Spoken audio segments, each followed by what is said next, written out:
Ayun mga ka-okra, ayan na naman ang ating tagay for today. Tagayan na naman tayo. Ayan ang ating pangtagay. Ayan na siya. Kulay orange ang ating tinatagay ngayon mga ka-okra.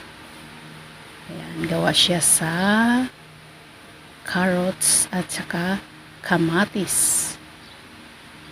Ayan. Aga-agahan lang natin pag-umpisa pagka tayo nagtagay mga ka-okra para hayahay ang buhay.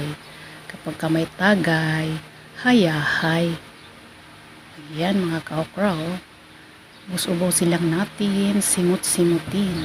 So yun yung paggagawa ko yan. Paglagay ko dyan sa baso. Nilagay ko muna sa baso bago ko siya itatagay ng vonggang-vongga. Yung aking tagay today.